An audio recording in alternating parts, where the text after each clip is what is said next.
جو بندہ نماز نہیں پڑھے گا وہ 10 روپے جرمانہ دے گا. وہاں پہ اسٹیٹس لگا دیا بھائی فلاں بندے کو کوئی چیز چاہیے. 100 بندوں میں سے تقریباً 5 سے 4 لوگ ایسے ہوتے ہیں جو 1000 سے 500 افورڈ کر سکتے. جیسے جیسے یہ چین بنتی گئی تقریباً الحمدللہ ہمارے پاس ابھی 45 فیملیز ہیں. رات کے اندھیرے میں ہماری کوشش ہوتی ہے کہ راشن تقسیم کیا جائے.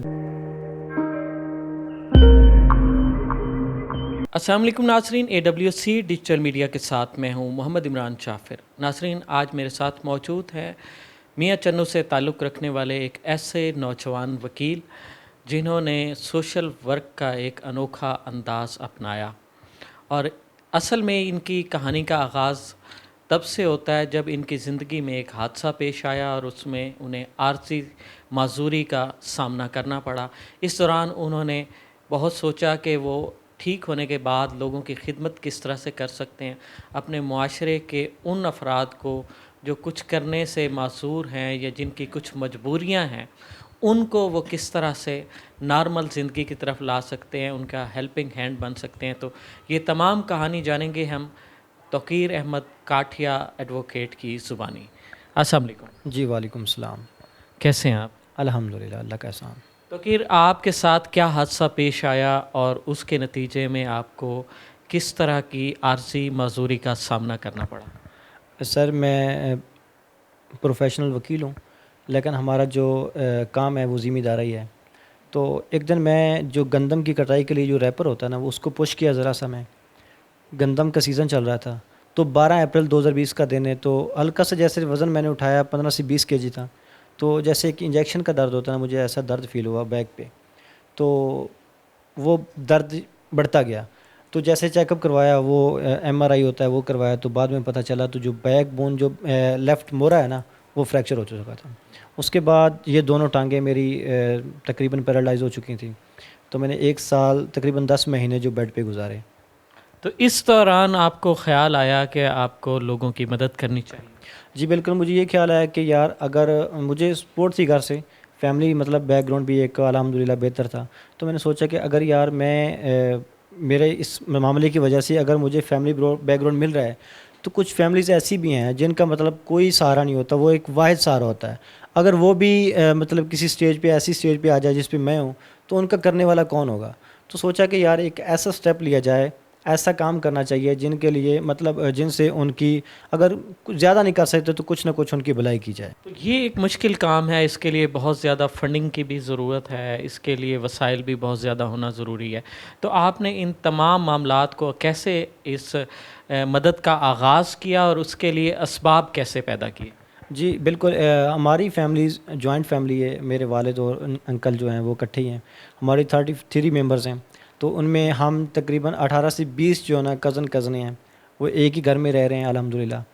تو بچے سوچا کہ بچے نماز نہیں پڑھ رہے، کچھ نماز پڑھتے ہیں کچھ نہیں پڑھتے، کوئی پڑھتا ہے کوئی نہیں پڑھ رہا، کوئی صبح پڑھ رہا ہے کوئی شام نہیں پڑھ رہا.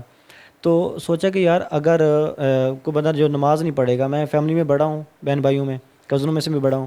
تو میں نے سوچا کہ جو بندہ نماز نہیں پڑھے گا وہ 10 روپے جرمانہ دے گا. تو گھر میں نا ایک باکس بھی رکھ دیا اور تمام بچوں کے نام لکھ کے وہاں پہ ایک جو حاضری شیٹ ہوتی ہے وہ بنا کے لگا دی کہ جو بندہ نماز پڑھے گا وہ حاضری لگائے گا، جو بندہ نماز نہیں پڑھے گا وہ جرمانہ پے کرے گا. تو ایسے سٹارٹنگ میں وہ 10 روپے جو بندہ نماز نہیں پڑھ رہا وہ 10 روپے جرمانہ ڈال رہا ہے. تو جرمانہ جو عشاء اور فجر ہوتی ہے وہ ذرا مشکل ہوتی ہے، تو اس کا جرمانہ میں نے 50 روپے رکھ دیا. تو پہلے مہینے کا جو فنڈ بنا، جو جرمانہ وہ بنا تقریباً وہ 5000 سے لے کر 6000 کے لگ بھگ بنا. تو 5000 کے تقریباً میں نے 2500 کے 2 بیگ بنوائے، راشن بیگ بنوائے جس میں چینی وغیرہ یہ سب کچھ ہوتا ہے. تو 2 فیملیز جو مطلب جو ڈیزرونگ فیملیز تھیں، جو یتیم فیملیز تھیں، ان کو جا کے دے دیا. تو سوچا کہ یار اگر مطلب 10 روپے سے اگر 2 فیملیز کو راشن آسانی سے جا رہا ہے، تو سوچا کیوں نہیں یار اگر 100 روپے رکھ دیا جائے تو کافی فیملیز کو راشن جائے گا. تو یہ سلسلہ چلتا رہا. تو دوستوں کو میں نے بلایا جو میرے ساتھ مخلص ہیں، وہ کام بھی کرنا چاہتے ہیں. تو ان کو بلایا کہ یار ہمیں ایک ایسا سٹیپ لینا چاہیے کہ جو یتیم فیملیز ہیں خاص کر جن کا کرنے والا کوئی نہیں ہے، ان کے لیے راشن دیا جائے. اگر مہینے کا راشن نہیں کر سکتے تو تقریباً 8 سے 10 دن کا تو کم از کم راشن ہونا چاہیے. تو واٹس ایپ کا جو سٹیٹس ہوتا ہے، سٹیٹس لگانا، سٹیٹس پہ جو ایک بندہ سٹیٹس سین کرتا ہے وہاں پہ سٹیٹس لگا دیا بھائی فلاں بندے کو کوئی چیز چاہیے مطلب کوئی ڈیزرونگ فیملیز ہے. تو 100 بندوں میں سے تقریباً 5 سے 4 لوگ ایسے ہوتے ہیں جو 1000 سے 500 افورڈ کر سکتے ہیں. باقی کوئی بندہ, جو ظاہر سی بات ہے اتنی مہنگائی ہے, تو سوچا کہ یار اگر 100 روپے فکس کر دیا جائے نا تو ہر بندہ ایزیلی افورڈ کر سکتا ہے, بچہ بھی دے سکتا ہے. تو ایک 100 کے حساب سے 100 بندہ اگر اسٹیٹس دیکھ رہا ہے تو وہ 10,000 بن رہا ہے. تو یہ بعد میں یہ مطلب ایک سلسلہ چلتا رہا, تو بعد میں یہ بھی خیال ہے کہ اگر میں 10,000 اکٹھا کر رہا ہوں تو کیوں نہ میرے دوست ہیں وہ بھی ایک الگ اپنا گروپ بنائیں, اپنا ایک اسٹیٹس لگائیں, لوگوں سے پیسے اکٹھے کریں 10 کر کے. مطلب ایسے اگر 10,000 سے 5 فیملیز کو راشن جا رہا ہے تو اگر 10 بندے اور اکٹھا کریں گے تو 1 لاکھ بنے گا, وہ اس سے تقریباً 50 فیملیز کو راشن جائے گا. یعنی کہ جو کام آپ نے اپنی ذات سے شروع کیا, اپنے خاندان کو اس میں انوالو کیا, اس کے بعد اپنے دوستوں کی چین میں اسی کام کو پروان چڑھایا اور ایک ہیلپنگ ہینڈ چین بنتی چلی گئی. بالکل.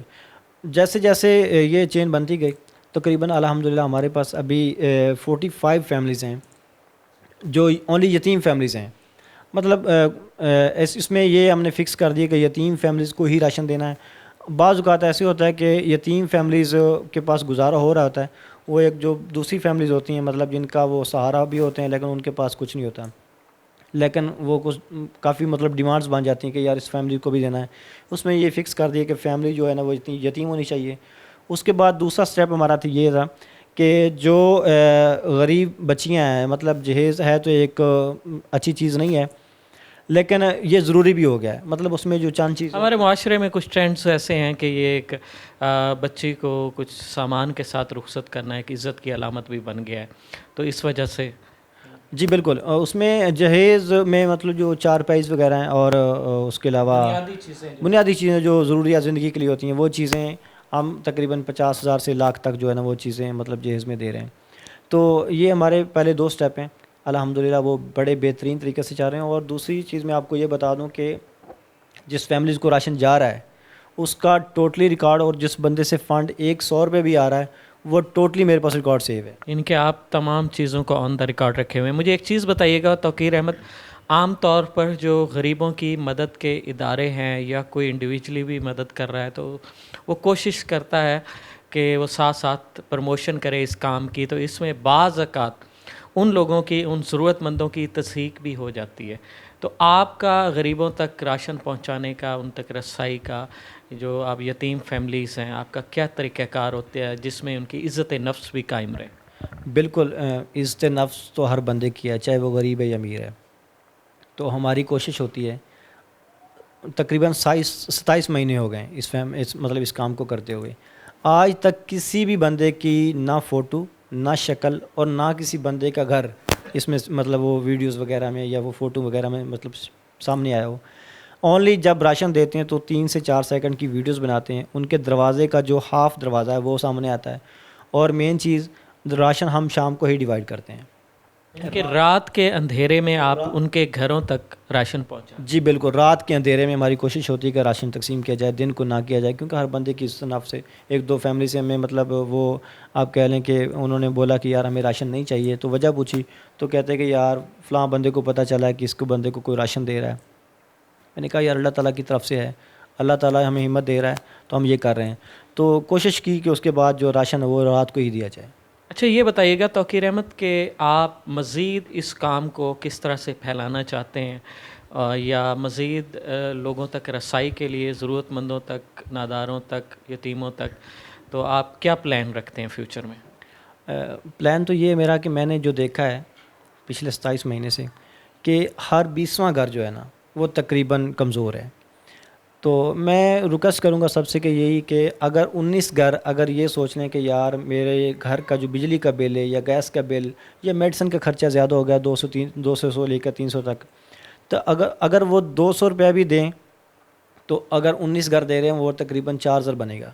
اگر 4,000 ایک گھر کو دیں, ہمارے جو گاؤں میں جو ہمارا گھر ہے وہاں پہ تقریباً 59 گھر ہیں, تو 59 گھر میں سے 3 سے 4 گھر ایسے ہیں جن کا مطلب گزارا بہت مشکل سے ہو رہا ہے. تو میں نے وہاں پہ ایک پلان چین بنائی ہوئی ہے, جو باقی گھر ہیں وہ تقریباً 200 روپیہ دیں گے جو مطلب ڈیزرونگ گھر ہے. تو ان کا مطلب 3 سے 4 ہزار کا بیگ بنتا ہے, وہ خود ہی جا کے بنا کے دے کے آتے ہیں, ان کا ماشاءاللہ بڑا اچھے سے گزارا ہو رہا ہے. تو میری تو یہی کوشش ہے کہ یار اگر ہر بندہ یہ دیکھنا شروع کر دے کہ ہمارے گھر کے آس پاس ایک چین بنانی چاہیے. کوئی کمزور ہے, کوئی گلی محلے میں, کوئی گلی میں کمزور ہے, تو مطلب باقی جو لوگ ہیں مل کے اس کو اگر کچھ بھی نہیں تو 200 روپے بھی دیں تو اس کا مطلب بہترین گزارا ہو سکتا ہے. راشن آج کل بہت مشکل ہو چکا ہے. تو بس یہی ریکویسٹ ہے. اور اس کے علاوہ انشاءاللہ میری کوشش ہے کہ اس کو آگے جو نوجوان ہیں, جو غریب نوجوان ہیں, جن کا مطلب کوئی کاروبار ان کے لیے نہیں ہے, تو کوشش کریں گے کہ ان کو کاروبار دیا جائے اور ان سے ریٹرن بھی لیا جائے اور ان سے پیسے نکال کے جو یتیم فیملیز ہیں ان کو دیا جائے. جی توقیر احمد, آپ نے بہت خوبصورت آئیڈیاز خاص طور پر لوگوں کی مدد کے حوالے سے, ضرورت مندوں کی مدد کے حوالے سے شیئر کیے. ناظرین, توقیر احمد کاٹھیا ایڈوکیٹ, نوجوان ہمارے ملک کا مثبت چہرہ ہے اور بہت خوبصورت آئیڈیاز کے ساتھ انہوں نے لوگوں کی مدد کا آغاز کیا. اور جیسا کہ کہا جاتا ہے کہ think globally but act locally, انہوں نے اس کی تفسیر پیش کی. مقامی سطح سے انہوں نے مدد کا آغاز کیا اور یہ چاہتے ہیں کہ اس سلسلہ کو, اس طریقہ کار کو مزید بڑھا کر اپنے شہر میں, اپنے ضلع میں, اپنے صوبے میں, اپنے ملک میں جہاں جہاں بھی ضرورت مند, نادار اور یتیم خاندان موجود ہیں, ان کی معاونت کا سلسلہ شروع کیا جائے, صرف اللہ تعالیٰ کی رضا کے لیے. ان سے گفتگو کا مقصد صرف یہی تھا کہ ان کے ان خوبصورت آئیڈیاز کو ہم اپنے ناظرین تک پہنچائیں, تاکہ جو لوگ درد دل رکھتے ہیں, مدد کا جذبہ رکھتے ہیں, وہ ان کو فالو کرتے ہوئے انہی کے طریقہ کار پہ یا اس سے ان کے آئیڈیاز کو مزید ڈیولپ کر کے کوئی بہتر انداز میں غریبوں اور ناداروں کی مدد کر سکیں. تو مزید ایسی مفید, موٹیویشنل اور معلوماتی ویڈیوز کے لیے جڑے رہیے AWC ڈیجیٹل میڈیا کے ساتھ. اپنے میزبان محمد عمران جعفر کو دیجیے اجازت. اللہ نگہبان.